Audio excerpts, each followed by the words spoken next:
Every year, more than 3 billion air passengers head for the skies.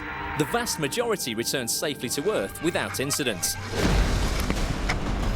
But a small number experience life-changing moments they will never forget. It was like a war zone in the sky. We hear first-hand accounts from the passengers and pilots who have lived through the most shocking extremes of air travel. Went on the wildest teacup ride you could ever imagine. From great escapes...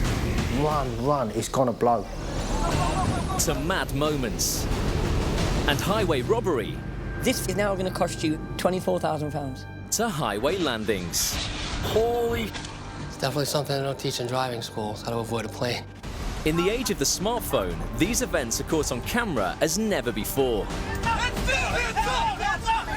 Awesome. We reveal exclusive footage never seen on television. So keep your seatbelt fastened for the world's wildest flights. In this episode of World's Wildest Flights, the tactical military response to an airborne altercation. The SWAT team stormed the aircraft with machine guns drawn. I'm wondering what is going on. Terror over the Pacific Ocean. We saw a flash and heard a sound, and then the cabin started filling up with smoke. And the dream birthday gift that became a nightmare fledgling flight. This was my wife's first time in an airplane, and it crashed.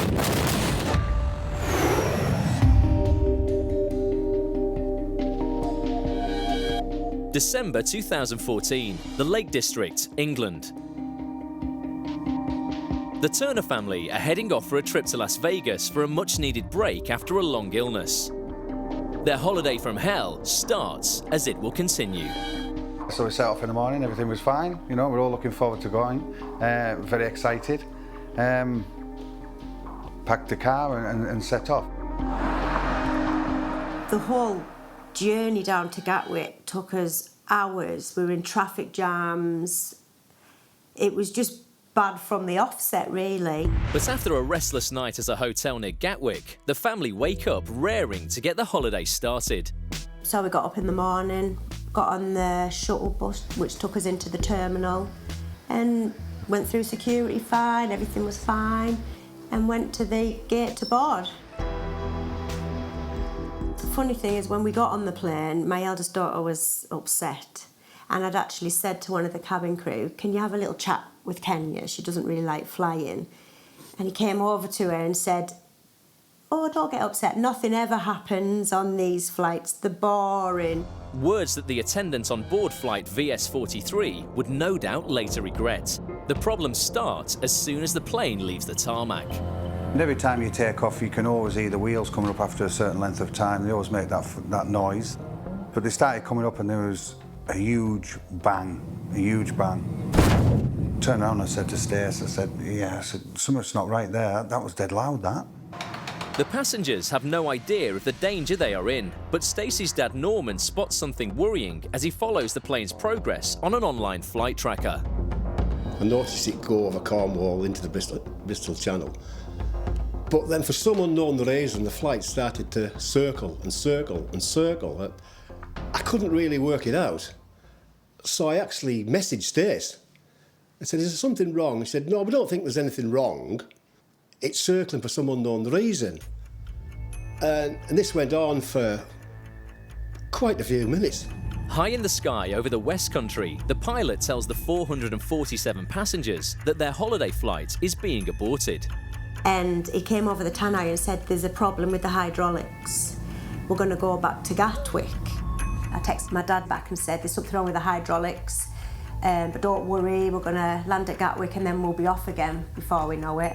You said not to worry. No, there was he no said panic. they're going to fix it. They're going to fix it and we'll set off again, no issues. So we turned around, didn't we? We turned around. News of the ailing 747 spreads to aviation enthusiasts across the UK, including geography teacher Jack Davison, who's tucked up in bed enjoying a lie-in during the Christmas holidays. My friend messaged me and said, I've been on the internet and there is an aircraft with problems close to you. I very quickly got changed. I run to my car, it was a bit dramatic. I drove to the airport. I knew there was a footpath locally that probably overlooked the airport, should I find it. I got there, quickly looked at an Ordnance Survey map, worked out where the footpath was, and ran, because he said it's imminent, it's coming in any minute. Thousands of feet above Jack, the pilot has started to eject fuel, ready for an emergency landing. We had seats just behind the wing, and sort of just looking out the window, and next thing you could see all the kerosene, all the jet fuel, you know, coming out the end of the wing.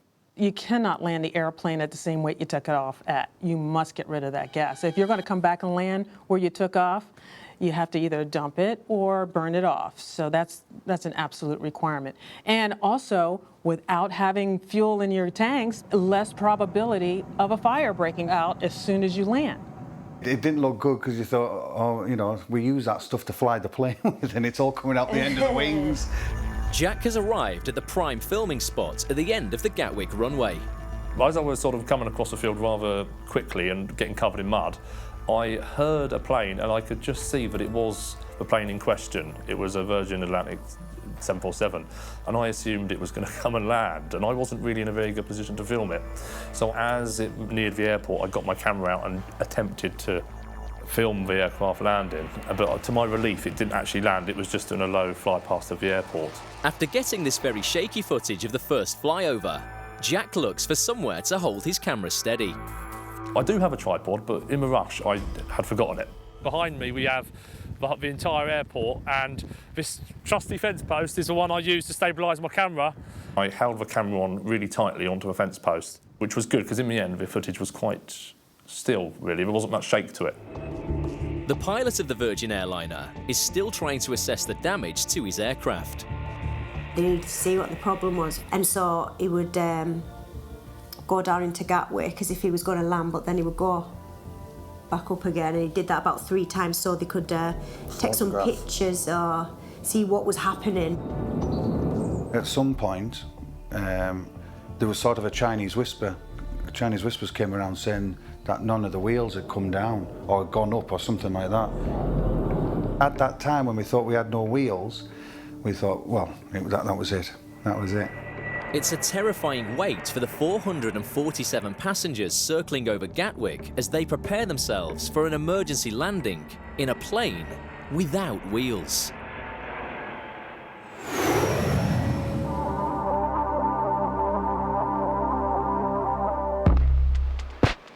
February 2013, Utah, USA. Mother of one, Cara Fielding, is about to turn 21. Her parents have lined up a very special present, her first ever flight. Husband Jonathan will be videoing her birthday treat. He'll be making a souvenir of a day Cara will never, ever forget. My parents told me about the plans for this plane ride a few days before my birthday, and we waited till a clear day and then we went up. When Cara found out, she was really excited and, you know, a little nervous too. This was her first time in an airplane. Cara's first ever flight will take off from Logan Cache Airport at the base of the Bear River Mountains. So the day of the flight, it was a beautiful day, about 40s or 50s. We were really excited. We had our 7-month-old with us at the time. The original plan had been for the pilot, a friend of the family, to take Cara up alone in a small stunt plane. We went to the hangar where we were meeting my mom and dad and the pilot. And we got to the hangar and he said that the plane we were originally going to take up had been dinged in the process of moving planes around that morning, and so for safety we would take the bigger one, which allowed more passengers to come up. I convinced my wife to take our 7-month-old boy on the plane, and I thought it'd be really fun, a really great experience for him. I thought, well, what if we get in a crash? I don't want to take my baby. What happens if we get in a crash? And then I also thought that statistically, airplanes are safer than cars, and so we should be fine. Cara puts aside her concerns and boards the Cessna, along with her mother, her husband, and her young son, for her first experience of air travel. When we first got in the plane, I didn't even know how to buckle my seatbelt. The pilot had to do that for me. So the takeoff was fairly normal. We taxied up to the end of the runway. There was a little bit of frost on the windows. It was a little bit cold, and we took off and everything was normal and fine. As soon as we got in the air, it started turning and the forces on your stomach make you feel a little bit queasy. I was so excited. So being up in an airplane was really interesting to see what your city looked like from a bird's eye view. After we'd been flying around for a little while, I suggested, hey, let's go over the mountains to the neighboring city. So we started to climb, and we were at the height of the mountains, and that's when the pilot came on over the intercom and said that there was carburetor ice and that there's a problem with the plane and that we need to find a place to land. There is a buildup of ice in the fuel induction system, which means the engine loses power. So we are over the top of the overpass, and we were just told that there's carburetor ice. So this is kind of exciting. When the pilot said that we needed to find a place to land, I know that he's a jokester, and so I thought it was just a good old, old-fashioned joke.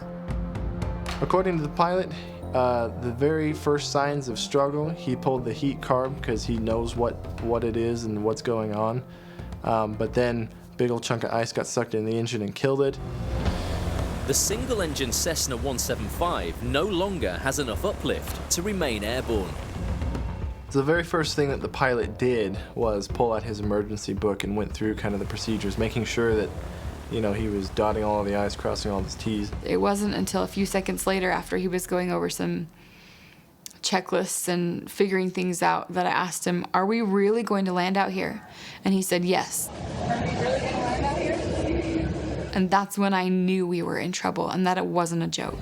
But right now, I'm just making this video. I love my family. I know we're going to be just fine. I had no idea that Jonathan was videoing at the time. I'm not worried. I think we're going to be just fine. In the airplane, when I say, I think everything's going to be okay, I was kind of more talking to myself. We are going to have to make an emergency landing somewhere. And I was praying my heart out and hoping for the best, kind of anticipating the worst. Well, right now we're looking for a place to land. We were looking for a straightaway that didn't have power lines next to it, that didn't look busy, but ultimately roads were too short, or there were power lines right next to him, and he didn't feel safe landing in those. Just got a prayer in our heart and think we're gonna be just fine. We picked a spot, and he said, all right, we're gonna land in a field right here. He had done field landings in the past. I don't know about in the snow, but in the summer. And I felt he was in complete control, and I had 100% confidence and trust in him. All right, we're gonna land in the field right here. The snow was sparkling. I remember seeing the sun glinting off the snow back at our faces, and it was beautiful. And then I relaxed. I'm very casually filming with one hand and holding on to my son with the other. We touched down with our back wheels, but because of the snow, it immediately dug in. And we went tail over fin. It was really violent, really quick, and then it stopped. I was so nervous for the sake of my child that all I could think about while we were spinning was, how am I going to get unbuckled? Is everybody okay? Yeah, I'm okay. I'm not Jacob. He's fine. After the plane settled, really, I was just in a daze of shock. I was just like, what just happened? This was not what I was expecting. My wife immediately is, where's my baby? And I say, I've got him in my hands. Where's my baby? I had him. He handed me the baby, and then he got out and picked up the phone. Have just survived a crash landing, and I'm still recording. I was so upset. I wanted to be comforted, and he was still taking a video. So after I gathered my wits and my stuff, I went over to my wife and I jokingly asked her, so are you ever gonna fly again? expecting her to say no. Kara, are you okay? Yeah. You gonna ever fly again? Yeah. She very cheerfully said, yeah, sure. And at that point, I, for some reason, just kind of started laughing. I knew that we'd be fine. Jonathan. I didn't expect that. Apparently that was a little too soon for my wife because she asked me to stop. No, I've been. All right. Okay. Okay. Kara's 7-month-old son is checked out by medics at the scene. They reassure her that he emerged from the horrifying crash landing unscathed.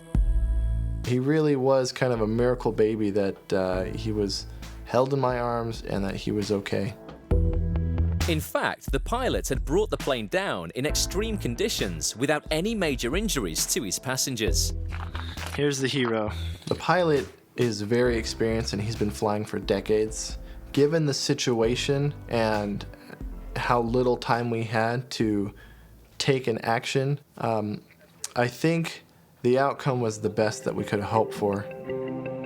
His plane, however, was a total write-off, and unfortunately, it was widely reported that his insurance had lapsed just hours earlier. The only tragedy in this whole event, unfortunately, was that the pilot lost his plane.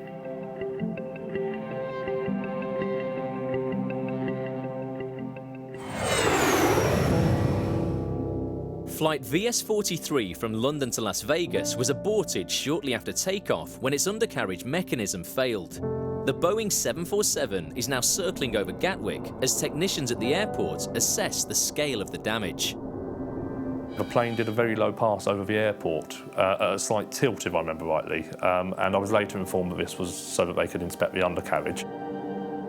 The team on the ground realise one section of the landing gear has not lowered. The plane may have to land without the wheels beneath its right-hand wing.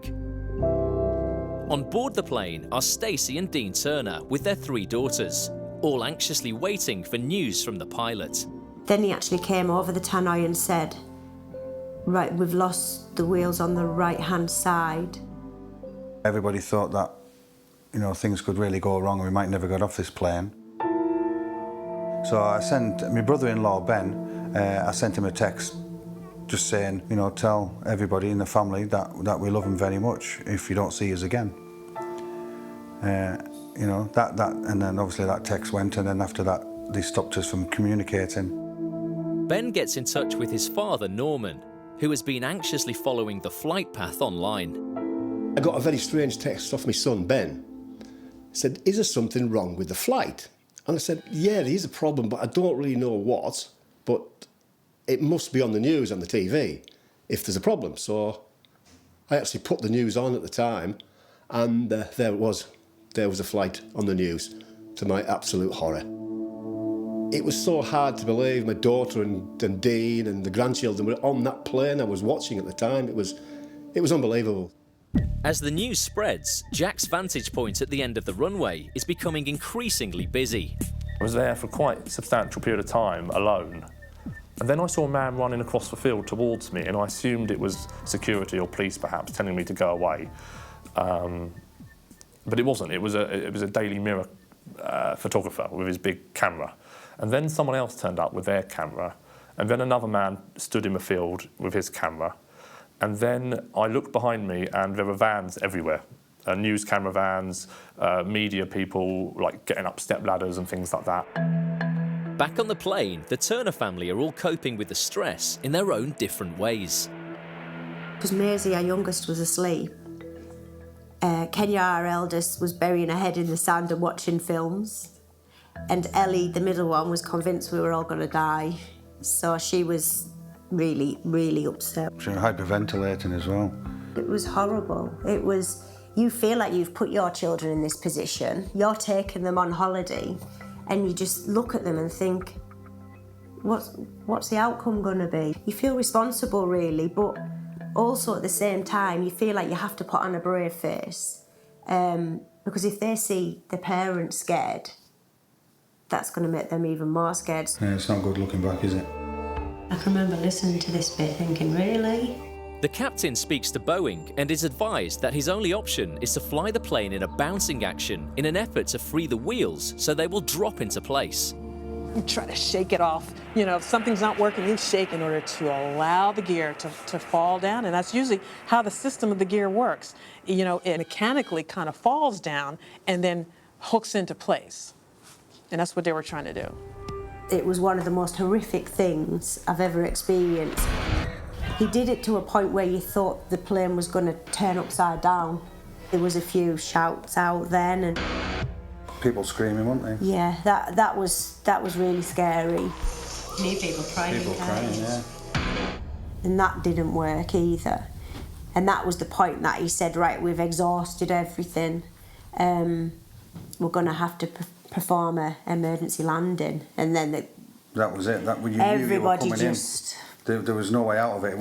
It wasn't going to be a happy landing. September 2014, Los Angeles, USA. Artist Jason Luag is heading to Long Beach Airport for a flight to Texas. So I was going to Austin for a convention. It was one of the first times I'd ever really sold my art anywhere. So I was really excited. He's flying with JetBlue.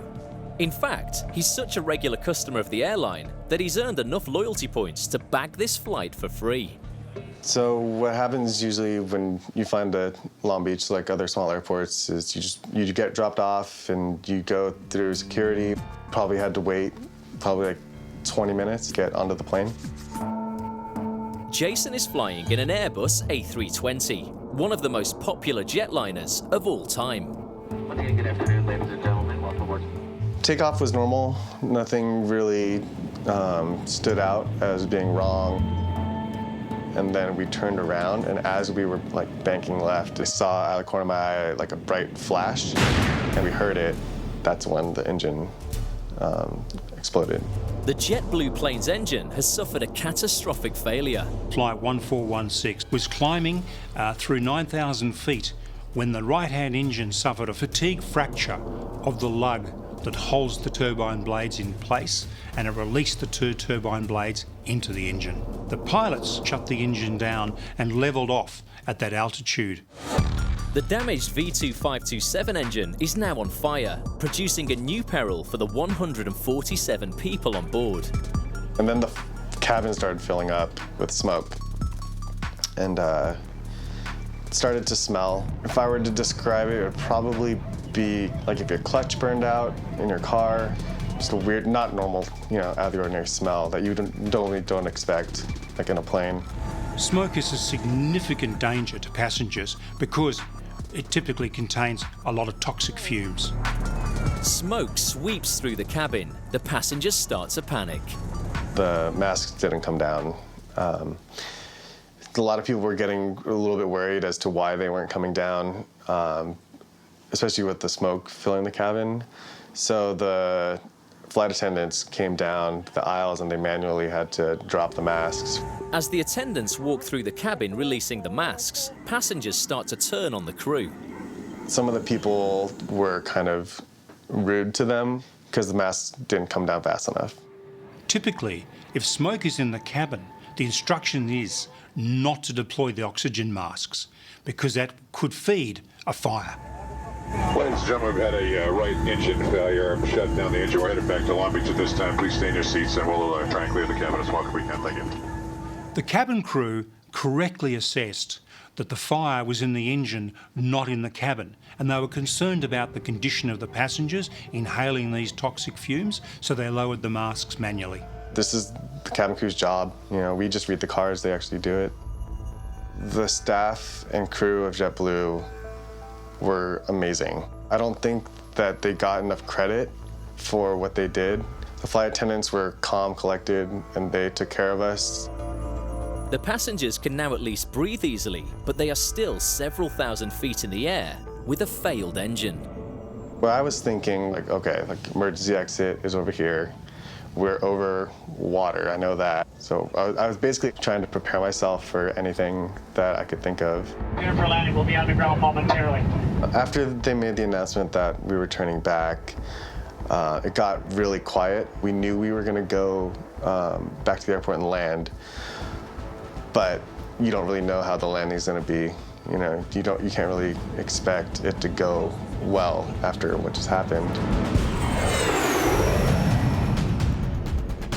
Virgin Atlantic Flight VS43 is making its final approach to Gatwick Airport. 447 terrified passengers have been on the plane for nearly 2 hours, as the jetliner circled over the south of England, emptying the fuel tanks and attempting to lower the undercarriage. The pilot has now exhausted all options for dropping the damaged landing gear, so he is about to attempt to bring down the 747 with one set of wheels jammed out of position. So they talked us through what would happen, that as we were coming in, the pilot would shout, brace, brace, brace. And they showed us how to do the brace position. You will hear, this is an emergency evacuation. And that, to me, when I went numb, really. Yeah. I lost all feeling. Counting down maybe the end of your life, wasn't it? But you didn't, you just kept looking at people. And everyone was looking at you, and you were all thinking the same thing, but there was no one hysterical. It was silent. Well, it was just pure all silence, because no one knew what was. You're just waiting to see what was going to happen next. I can remember thinking it can't be. And then they told us to get in the position. They shouted brace, brace, brace really loudly over the tannoy. Brace, brace. Jack is filming the emergency landing from a spot at the end of the runway. There was definitely an air of excitement, but as an aircraft neared the airport, it turned into worry, and people were terrified as to what might happen. And when they were coming into land, myself and my wife didn't say a word. We never spoke one word. We just sort of gritted our teeth, and like we were on the plane, like we were actually on the plane with them. And you're coming down, you could see the horizon coming down and down and down. You were getting really close. I could very clearly see that only 3 of the 4 sets of wheels were down. I was thinking, the weight of that thing, is it going to manage on 3 sets of wheels? And I really thought it wouldn't, to be honest. And then we hit. When the aircraft landed, bounced up in the air, and for a brief moment we thought, blimey, what's happening? And eventually, it seemed like an eternity, but it was probably a second or two. The aircraft came back down onto the runway. We didn't seem to brake for ages, so... Just running along, weren't we? As when you're on a plane, usually you can feel the pressure of the plane The brakes braking. coming on. You didn't get that, and I remember hearing someone actually shouting, stop, stop. Stop, stop. Because it did feel like you were just going to carry on. It felt like he'd come down, it would hit the floor, And the we were nose just carrying on. The nose wasn't going down. It was as if he kept it up or something wasn't right. Well, he had no wheels, he had no brakes, did he, on one side, so he was having to do it very controlled. And I did think, we're not going to stop. Then suddenly it started to tilt, and it looked like the end of a wing was going to actually hit the runway, in which case we thought this could lead to quite a horrible situation, because fuel is stored in the wings of an aircraft. But the wing missed the ground by about a metre, and the plane stopped safely just short of the end of the runway. That's it, they're safe now. That was, brilliant.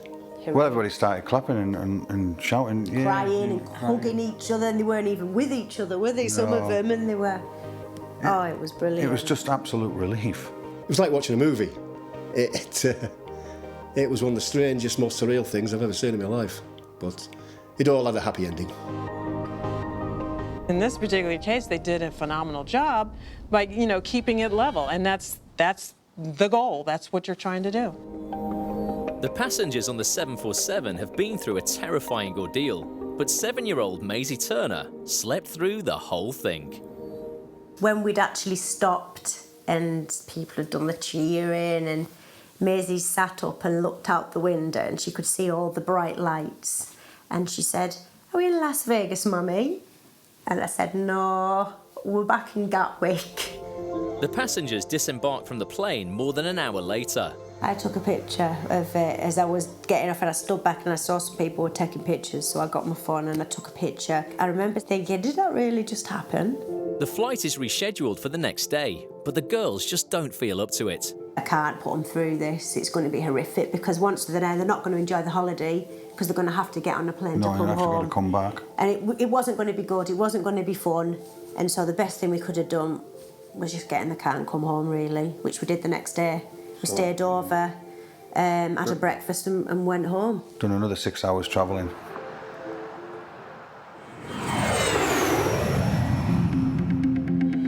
July 2014, Toronto, Canada. Assistant head teacher Vincent Spadaro is heading off for a taste of summer sun in Central America. It was our vacation and a chance to go to a country I had never been to before, so it was intended to go see Panama for a holiday.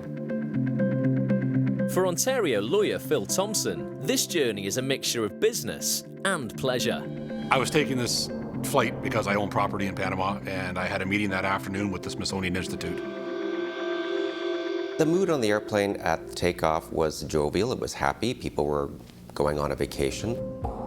The plane takes off as planned from Toronto Pearson Airport, but the problems start as soon as the crew move through the cabin with the drinks trolley. One particular passenger is not happy about the price of refreshments. Phil is sitting just 4 rows in front of him. I was listening to him order a pop from the stewardess. He was a little upset about the price of the pop. He was commenting that he didn't think it was fair to be charged $3 for a can of Coke.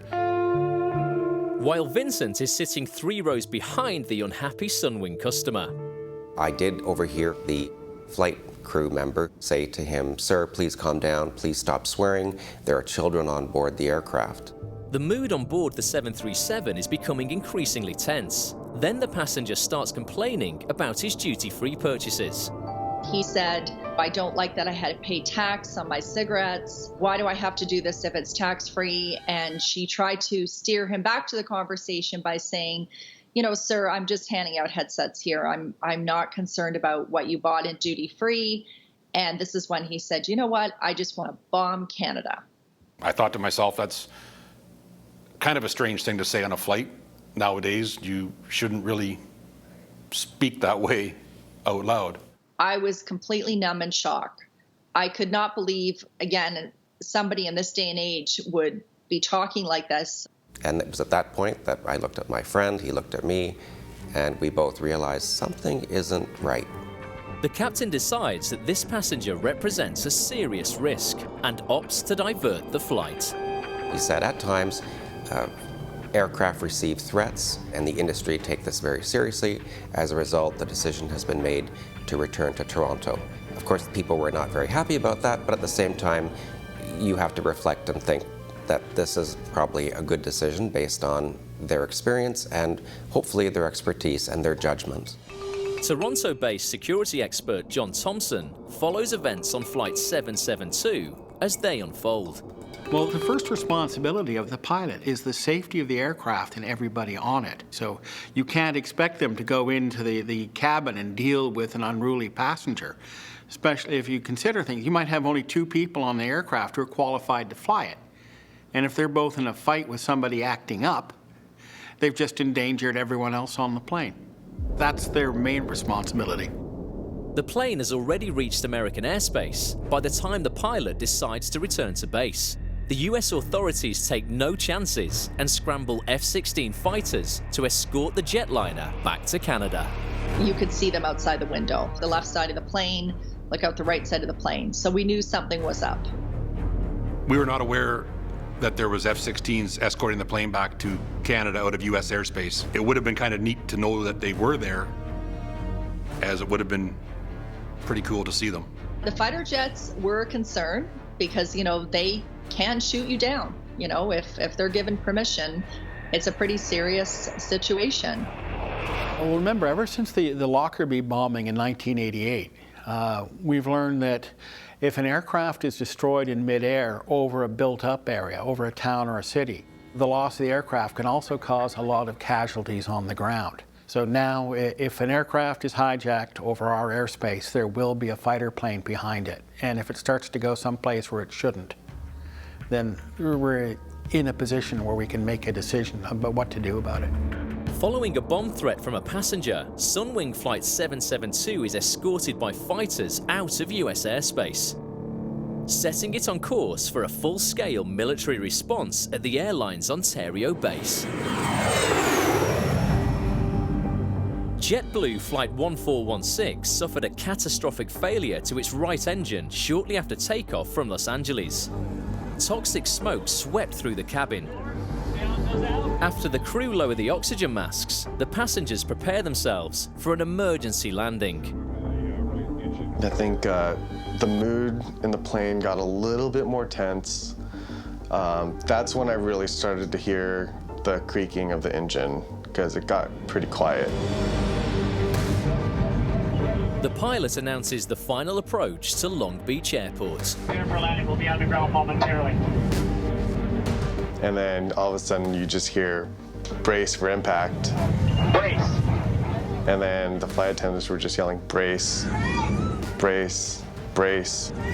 They tell you to put your head down and hold on to your ankles, and yeah, everyone's heads are down. Just hold on to see what happens, you know? It was a good landing, you know? Like, there was nothing wrong, like nothing out of the ordinary. Everybody had like a huge sigh of relief and applauded the pilot. All right. There was a lot of commotion from other passengers, but I was just happy to be back on the ground. Wait for instructions, take a seat.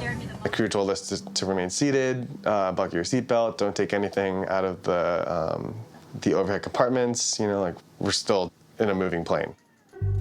But not everyone on board is minded to follow the cabin crew's instructions.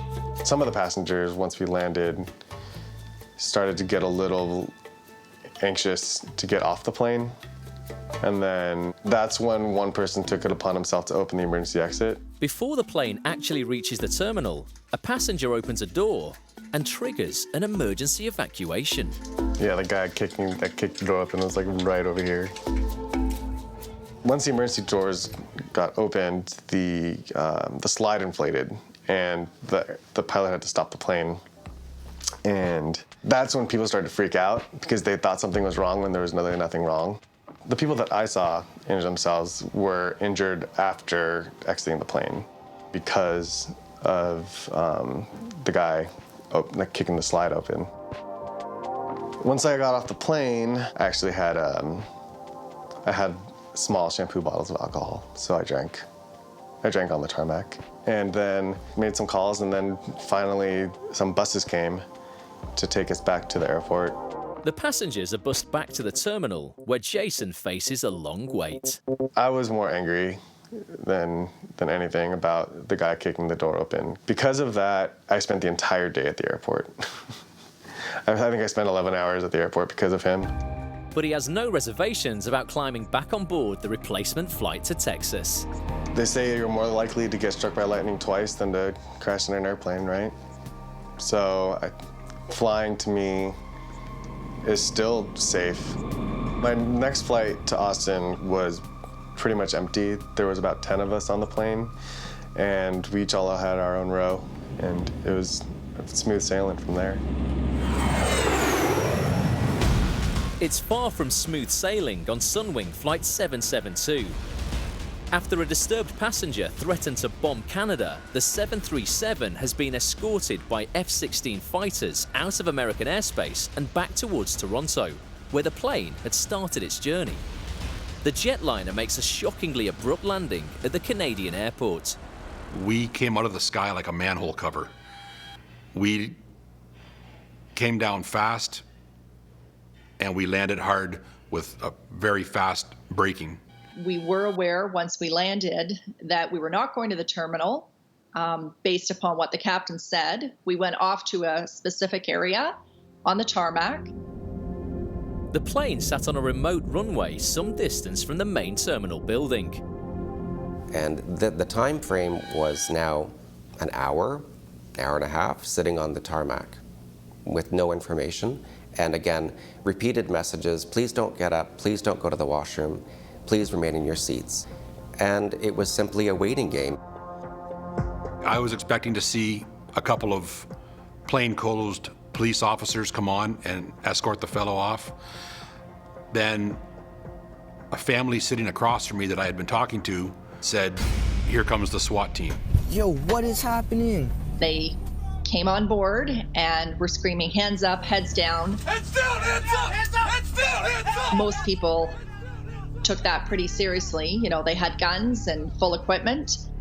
They boarded the plane very aggressively, yelling. Hands down, hands up, hands down, hands up, hands up, hands down, hands up. And I still feel to this point that the passenger, the disgruntled passenger, was not even aware they were coming for him. Show me all your hands. Hands up. Hands up. Hands down. Hands down. Hands down. Hands down. Hands down. Each of them were barking this instruction in unison, and so clearly we all did what we were told to do. Hands down. Down. You know, witnessing what I did, the SWAT team storming an aircraft with live ammunition, with machine guns drawn, I'm wondering what is going on.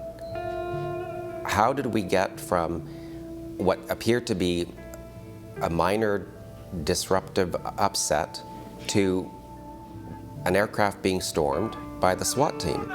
Get down. Mom's gonna be tripping. They're trying to get everyone so that if they're not looking at the police, if their faces are down, they're obviously not planning an attack. And if the hands are up so they can see them, they're not holding a weapon. And so that was their immediate desire to try and control the whole plane. But of course, when the police come in that frame of mind, it's often a terrifying situation. Hands up. Hands down. Sam, don't get scared, chill. Hands down. Especially for people who've never been in it before. And I can tell you from personal experience, having someone yelling at you while holding a gun is a little unsettling. Head down. The SWAT team moved quickly to restrain the young passenger who spoke about bombing Canada. It only took a millisecond for him to realize that they were there for him. They had him up and out of his seat and cuffed before he knew what was going on. They grabbed him and threw him down and handcuffed him. And the rest of the SWAT team, you know, were all in their position in action if anything else was to occur. He was cooperating, he was sobbing, he was crying, he was saying, I'm sorry, and he clearly was just as shocked as everyone else. In this day and age, there's a lot of threats going on, and you just have to go with it and put the safety procedures, into the process. Today's, world is a different world than we all grew up in. I think the whole thing was out of proportion. I don't think we needed two F-16 fighter jets. I don't think we needed a SWAT team. The guy was having a temper tantrum. I'm sure every Canadian thinks that the prices of everything in Canada are too expensive. He just stepped over the line by saying about the plane blowing up. The police have to make sure that they win every engagement, that they control every engagement. That's the nature of the business. And when you come face to face with it, it can be quite unsettling. The authorities searched the plane, but no offensive weapons were discovered. The passenger was later revealed to have mental health issues. He entered into the legal system. It was deemed that he was mentally ill. As far as I know, that he's been getting the treatment he needs and is more or less a stable and predictable member of society, but I don't think he'll be able to get on board an international flight anytime soon. And Panama-bound holidaymakers he had originally shared the flight with didn't get back on board very quickly either. It was going to be a long day. Our flight was supposed to land in Panama at noon. We never left Toronto again until, I think, shortly after 3 o'clock that afternoon. The second flight was, frankly, another disaster. Flying south after a few hours, someone came on the public address system and asked if there were any doctors on board. It turns out there was a medical emergency. Flight 772 was diverted to Jamaica. The unfortunate Sunwing passengers eventually arrived in Panama about 15 hours late. Everyone understands there are delays, there may be issues and problems, but we could have flown to Europe and back how many times? 4, 5 times? The compensation from the aircraft, I believe, was a $100 certificate for your next journey. Makes you wonder.